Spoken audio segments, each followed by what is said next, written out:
오늘은 그 주보에 나와 있는 대로 누가 크고 누가 귀한 자입니까 하는 그런 제목으로 말씀드리려고 합니다.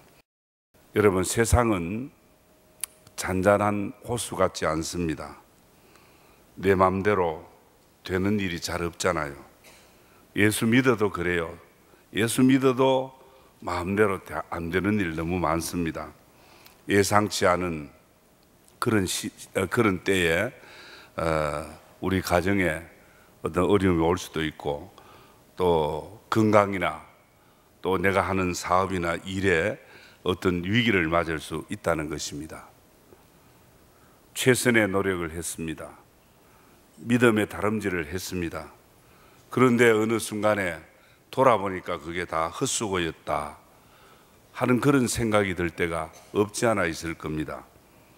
요즘 설교에서 이 욥이라는 사람을 자주 제가 말씀을 드리고, 아마 요 근자에 한 3번쯤 말씀드리는 것 같습니다. 그는 악에서 떠난 정직한 믿음의 사람으로 하나님께 인정받은 사람입니다. 세상 사람들이 정말 부러울 만한 그런 큰 부자로 살았습니다. 가정도 다 보겠습니다. 그런데 한순간에 도적대를 만나고 회오리 바람이 불어 집이 무너져서 10 자녀들이 한꺼번에 죽고 재산 뺏기고 자신도 병들어서 큰 고통을 당하는 걸 우리가 볼 수 있었습니다. 오늘 본문 7장 5절에도 계속되는 욥의 고난을 이렇게 말합니다. 내 살에는 이 살갗, 내 살에는, 몸에는 구더기와 흙덩이가 의복처럼 입혀졌고 내 피부는 굳어졌다가 터지는구나. 그러니까 이게 진물이 나가 터졌다가 다시 말라붙었다가 이게 두덕두덕 흙덩이로 몸을 이렇게 감싸고 있다, 그런 이야기예요. 구더기는 또 벅실벅실 한다는 거예요. 욥의 고통이 어떠한가를 짐작할 만하잖아요. 지난번에 말씀드릴 때 이런 극한 환난 중에서도 욥은 부활신앙으로 하나님을 찬양하고 소망을 잃지 않고 감사했다는 말씀을 드렸습니다. 오늘 본문 내용은 좀 다른 각도에서 설명해야 될 것 같습니다. 지금 욥의 고난이 끝난 게 아니에요. 계속해서 지금 온몸은 진창이 되어 있습니다. 뭐 가정도 다 깨지고 재물도 없습니다. 그런 계속되는 조여드는 그 고통 속에 욥은 자신이 살아있다는 자체를 거부하고 싶었어요. 오늘 성경을 어떻게 보면 좀 시적이라고도 할 수 있는데 사실대로 표현하고 있습니다. 7장 4절에서 5절에 말하기를, 내가 누울 때에 말하기를 언제나 내가 일어날까, 언제나 밤이 갈까 하여 새벽까지 이리 뒤척 저리 뒤척 하는구나. 내 살에는 구더기와 흙덩이가 의복처럼 입혀졌다. 지금 이 욥이 밤이 무서운 거예요. 밤이 아마 고통이 더한 것 같아요. 이리 뒤척 저리 뒤척 밤을 지새며 그 고통을 말하고 있는 겁니다. 그래서 이 육신의 고통만 끝나는 것이 아니라 오늘 7장 15절에서 16절에 보면, 이러므로 이 육체의 고통 때문에 내 마음이 뼈를 깎는 고통을 겪느니, 지금 내 마음이 뼈를 깎는 고통을 당한다. 차라리 숨이 막히는 것과 죽는 것을 택하리이다. 내가 생명을 싫어하고 영원히 살기를 원하지 아니하오니 나를 놓으소서. 내 날이 헛것입니다. 이거 우리 육체, 이 몸의 질병으로 인한 고통으로 마음에 얼마나 마음이 힘든 거 하니까 뼈를 깎는 같은 고통, 차라리 죽는 걸 선택하고 싶다 그랬어요. 무슨 말입니까? 죽는 걸 선택하는 게 뭡니까? 이런 극도의 고난 중에 있는 모습을 볼 수 있습니다. 여러분, 부자로 살다가 건강하다가 어느 날 갑자기 졸지에 이렇게 모든 것이 깨어지고 무너졌다고 생각해 보십시오. 그리고 그 고통의 정점이 끝이 아니라 계속 지속된다면 아무리 믿음 좋은 사람이라도 원망하고 절망할 것 아니겠어요? 욥은 이런 자신의 비참함을 보면서 오늘 본문 7장 9절에는 또 이렇게 말합니다.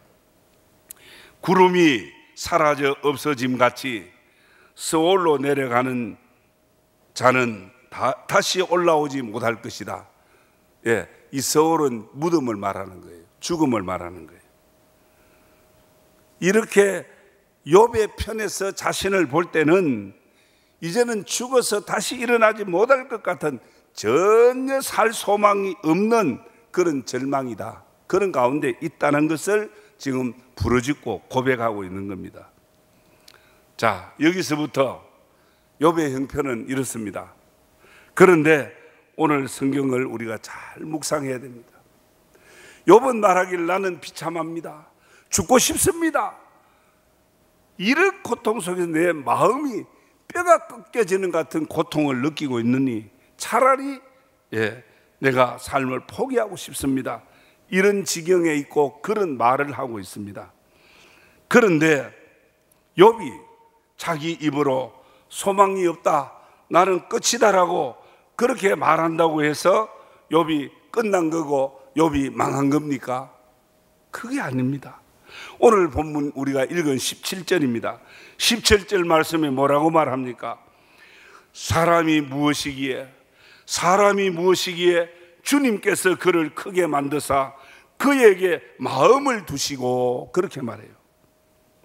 성도 여러분, 어떤 절망적 고통의 문제가 있어도 저와 여러분이 정말 이제는 나도 살 만큼 살고 나이가 들고 이제는 온몸이 마음대로 움직일 수 없는 거동이 불편한 병들고 늙었지만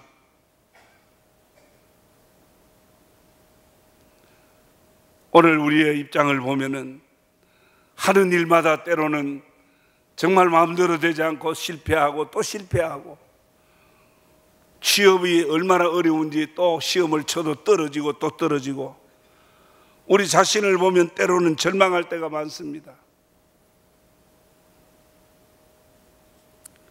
그러나 성도는 믿음 안에 있는 나 자신을 볼 줄 알아야 합니다. 성경이 말하는 인간 존재 가치를 오늘 우리 성도는 잊어서 안 되는 것입니다. 나를 나되게 하는 것이 물질의 부여나 세상적인 성공이나 육신의 건강함에 있는 것이 아니라는 것입니다. 내 존재 가치 그 여부는 하나님이 결정하시는 거예요. 믿습니까? 그런데 우리는 내 가치를 인간적 만족이라고 하는 저울에 매달려고 할 때가 많습니다. 지금 내가 처한 형편만 보고 실패한 사람으로 단정 짓고 끝이라고 소망의 문을 닫는 것은 믿음이 아니잖아요. 사랑하는 성도 여러분, 사람의 행위와 그 의로운 삶의 정도로 우리 믿음의 그 평가를 하는 것은 잘못이잖아요. 이건 잘못된 신앙의 가치관입니다. 여러분, 나는 내가 누구라고, 내가 실패한 사람이라고, 내가 소망이 없는 사람이라고 그렇게 생각됐다고 해서 내가 소망 없는 자가 아닙니다. 다른 사람이 나를 누구라고 규정한다고 해서 그런 내가 아닙니다.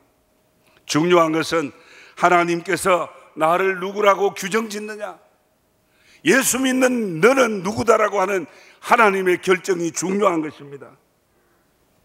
성도 여러분, 성도의 존재 가치는 하나님이 규정 짓습니다. 지금 욥은 험한 풍랑 중에 출생의 나를, 자기가 태어난 출생의 나를 저주하고 원망하고 차라리 죽어 없어지는 게 좋겠다라고 자기 존재를 부정하고 있습니다. 성도 여러분, 거센 삶의 파도가 여러분의 삶의 현장을 덮칠 때에 우리도 사람인지라 신음할 수 있고 때로는 포기하고 싶고 부정할 수 있습니다. 그러나 여기서 우리 중요한 것은 나를 보시는 하나님이 계셔요. 오늘 이 자리에 예배하는 여러분을 집중하고 보시는 하나님의 눈길이 있다고 하는 것이에요. 그 하나님을 부정하면 안 돼요. 내 자신은 없는 가난한 사람이라, 못 배운 무식한 사람이라, 실패했다, 때로는 어렵다, 힘들다 해서 내 자신이 나를 부정할 수 있어도, 부정하지만 하나님께서 나를 어떻게 보시느냐? 하나님의 눈길을 부정해서는 안 된다는 겁니다. 믿음 안에 있는 내 자신의 존재를 생각할 줄 알아야 합니다. 예수 믿는 내가 누구냐 이거예요. 예수 믿는 저와 여러분이 어떤 사람입니까? 오늘 우리의 존재를 정확하게 판단하고 정확하게 규정할 분은 하나님 한 분밖에 없어요. 왜? 나도 나를 몰라. 여러분 압니까?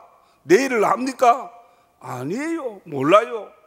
앞으로 무슨 일이 일어날지를 압니까? 모릅니다. 뭐 한다고요? 여러분의 정체성, 아마 여러분들의 인격, 여러분들 자신을 알 것 같지만은 알쏭달쏭할 때가 많을 겁니다. 여러분들 어떤 이런 말을 해놓고 저런 말을 해놓고는 나도 모르게 그런 말을 했다는 거예요. 나도 모르게 그런 말을 하고 그런 행동하는 나인데 어떻게 내가 나를 규정할 수 있습니까? 성경은 뭐라고 말합니까? 예수 믿는 저와 여러분을 향해 하나님, 성경은 뭐라고 말합니까? 그런즉 누구든지 그리스도 안에 있으면 새로운 피조물이라. 할렐루야. 이전 것은 지나갔으니 보라 새 것이 되었다. 주님이 말씀하잖아요. 저와 여러분은 그리스도 안에서 새로운 피조물인 줄 믿습니다. 오늘 본문에 말씀하잖아요. 17절에 너를 크게 만드시고, 주님 안에 있는 욥을 크게 만드시고 믿음 안에 있는 욥을 하나님의 마음에 두신다 그랬잖아요. 여러분, 부모의 마음에 둔 사랑하는 아들, 딸 얼마나 귀합니까? 하나님 마음 안에 두어진 저와 여러분, 하나님 편에서 얼마나 귀한 사람들입니까? 건강도 재물도 자식까지 다 잃고 이 땅에 소망이 없는 것 같아도 하나님은 성도를 크게 보시고 예수 믿는 저와 여러분을 하나님 마음속 깊은 곳에 두고 계신다는 것을 믿으시기를 바랍니다. 그래서 예수 믿는 사람은 너무 속상하고 살면 안 돼요. 신세 타령하고 살면 안 된다 그 말입니다. 욥은 환난의 광풍 그것 때문에 찢어지고 터지고 다 상해버렸습니다. 이제는 건강한 자가 아니요 병든 사람이요, 자식이 없어요, 모든 재산 다 잃어버린 거지입니다. 그야말로 적어질 대로 적어져 버렸습니다. 그런데 하나님은 이렇게 져가지고 알몸으로 빈손 들고 있는 욥을 보시고 뭐라 그럽니까? 크다, 내 마음에 있는 존귀한 자다. 할렐루야. 여러분, 나를 너무 과소평가하지 마십시오. 예수 믿는다는 이유는 엄청난 큰 이유입니다. 하룻밤을 지새는 것이 무서울 정도로 자신의 고통스러움을 말했잖아요. 이제는 죽는 길밖에 없다고 하는 욥을 향해서 하나님께서 너는 내 마음에 둔 귀한 자라. 성도 여러분, 지금 욥이 귀한 처지에 있는 게 아니잖아요. 크고 우러러볼 만한 크고 위대한 자리에 있는 거 아니잖아요. 그런데 여기 성경은 그럽니다. 하나님께서 크게 보시고 크게 만드셨다는 말을 지난 개역 개정 성경에는 크게 보시고라고 번역되어 있어요. 크게 여기시고, 크게 만드시고를 크게 여기신다는 걸로 번역되어 있습니다. 무슨 말입니까? 그렇지 않은데, 사실은 그렇지 않은데 그렇게 본다는 거예요. 그렇습니다. 저와 여러분이 의인이 아니에요. 저와 여러분이 새 사람이 아니고 귀한 사람이 아니지만 예수 그리스도의 십자가 보혈의 공로 때문에 하나님이 의롭게 여기신다는 거예요. 귀하게 보신다는 거예요. 욥의 힘으로는 거센 광풍 앞에서 건강도 재산도 자식도 하나도 붙잡을 수 없었어요. 그의 믿음도 어떻게 됐어요? 원망과 저주로 바뀌고 말았어요. 하나도 큰 거 없습니다. 그런데 하나님 그를 크게 봐주신 거예요. 끝까지 믿음으로 서 있는 욥을 크게 보신 거예요. 우리의 의로움이 아니라 하나님의 주권적인 시선이 그렇습니다. 하나님의 은혜의 눈길이 그런 거예요. 여러분, 하나님은 인간의 착한 행위나 믿음의 능력을 보고 너 정말 잘한다, 믿음 있다, 그런 어떤 가치를 인정하시는 거 아닙니다. 세상적으로 너 부자구나, 너가 정말 지위가 높다, 이런 것에 가치를 두고 하나님은 우리를 판단하지 않습니다. 하나님의 일방적인 눈길입니다.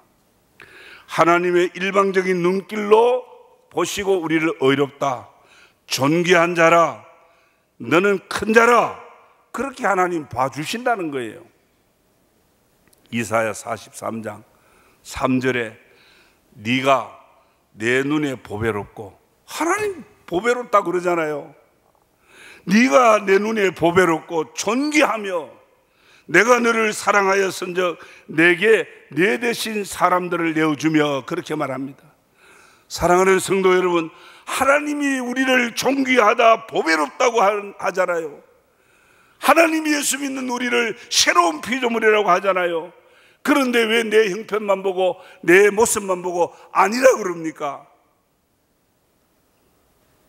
내가 아니라 그래도 하나님이 아닌 거예요. 우리가 때로는 광풍을 만나 사업이 파산되고 재산 잃고 우리가 잘못될 수 있습니다. 믿음 생활이 좀 이런 우둔하고 미숙해서 내 자신이 봐도 이거 아니다 싶을 때가 있어요. 그래도 하나님은 우리의 어떤 행위나 우리의 어떤 세상적인 삶의 정도를 보시는 게 아니고 우리 믿음을 보는 거예요. 우리의 믿음을 보고 우리 가치를 규정 짓는 거예요. 그 예수 그리스도의 십자가의 보혈을 믿는 그 믿음 보고 너는 내 아들이라, 너는 내 딸이라 믿습니까? 예수 믿는 우리가 누굽니까? 하나님의 아들, 딸 아닙니까? 하나님의 주권적인 은혜로 되어진 일입니다. 예수 믿기 전 우리는 죄로 망한 자였어요. 형벌받을 자 아니옵니까? 그런데 예수 그리스도의 십자가 보혈의 능력이 우리의 죄를 사하시고 새 생명으로 살려주시고 너는 내 것이라, 너는 큰 자라, 너는 내 마음에 둔 자라. 성도는 때로 세상에서 무시당하고 애통하는 일을 얼마든지 만날 수 있지만 절대로 실패한 자가 아닙니다. 넘어지는 자가 아닙니다. 그래서 시편 16편 3절에 땅에 있는 성도는 존귀한 자니 나의 모든 즐거움이 그들에게 있도다. 할렐루야. 얼마나 좋은 말씀입니까? 결론으로 말씀드립니다. 사랑하는 성도 여러분, 저와 여러분이 어떤 환경에 처했든 어떻게 살아갈 것인가? 이래도 살아야 되고 저래도 살아야 되는 거예요. 어떻게 살아갈 것인가? 지금 내 형편에 매여 내 현실이 어떻다, 내가 지금 좀 너무 바쁘다, 뭐 시간 없다, 나는 나이 많아 늙었다, 나는 돈이 없다, 내 형편에 매여 살면 안 돼요. 예수 그리스도 안에 있는 성도는 하나님 보시기에 그 은혜의 눈길로 보시는 하나님 앞에서 살아야 되는 거예요. 병들었다고 늘 징징하는 거 아니잖아요. 저 같은 사람도 살잖아요. 저 같은 사람도 살고 있어요. 사는 데까지 살아야죠. 사는 데까지.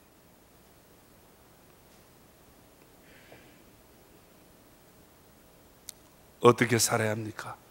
이제는 하나님의 비전을 바라보고 살아야 돼요. 하나님의 은혜의 눈길을 바라보고 살아야 돼요. 그게 잘 사는 거예요. 우리의 가치는 하나님이 판단하시고 하나님이 규정 짓는 거예요. 왜 예수 믿게 하시고 하나님께서 큰 자로 인정해 주십니까? 우리가 그만한 가치가 있고 그만한 존재의 의미가 있어서가 아닙니다. 저와 여러분은 죄에 빠져있던 자들이요 멸망받을 자들인데 우리 하나님 예수 그리스도 통해서 우리를 건져내시고 우리를 살려주셨어요. 그리고 왜 우리를 존귀한 자로 살려주셨느냐? 왜 큰 자로 세워주시느냐? 사명 때문입니다. 사람 살리라고 하는 사명 때문에 무엇을 위해 살 것인가를 우리에게 보여주기 위해서 우리를 고난 가운데서도 하나님은 존귀한 자로 보시는 거예요. 바울을 보십시오. 바울은 하나님의 비전, 사명을 위해서 목숨을 걸었습니다. 세계 선교를 위해 로마로 가기를 위해서 좋은 길을 구했지만은 죄수가 되어서 로마로 갔습니다. 성도 여러분, 우리 앞에 있는 고난과 시련이 믿는 사람을 망하게 하는 거 아니라는 걸 우리는 분명히 알아야 합니다. 더 크고 귀한 믿음의 사람으로 다담아서 사명의 사람으로 살아가게 하기 위해서 이런 시련도 있고 이런 아픔도 있는 거예요. 사랑하는 성도 여러분, 고통스럽다는 인생 문제는 우리 앞에 얼마든지 있을 수 있습니다. 누구에게든지 있을 수 있습니다. 이것들 때문에 무엇을 위해서 살아야 된다고 하는 삶의 목적이 흔들려서는 안 된다는 것입니다. 하나님의 목적 때문에 저들에게 은혜의 시선으로 지금도 하나님은 보시는 거예요. 하나님께서 누가 크고 귀하다고 합니까? 여러분은 어떤 사람이 크고 귀하다고 생각합니까? 돈 많은 사람입니까? 세상적으로 잘 되어 있는 그 사람이 크고 귀하다고 생각합니까? 하나님은 아니요. 하나님은 누가 크고 귀하다고 합니까? 예수 믿는 성도를 귀하다, 존귀하다 그럽니다. 바로 저와 여러분 아닙니까? 우리에게 새로운 피조물의 가치를 부여하신 하나님, 이제는 하나님 나라의 가치를 위해 살도록 사명도 주셨어요. 이제 이후로 우리 성도 여러분, 이 땅만 보지 말고 초라해진 내 모습도 보지 말고 크고 존귀하게 우리를 보시는 하나님만 바라보고 무엇을 위해 사는가? 사명을 위해 살아가는 저와 여러분 되기를 주의 이름으로 축원합니다.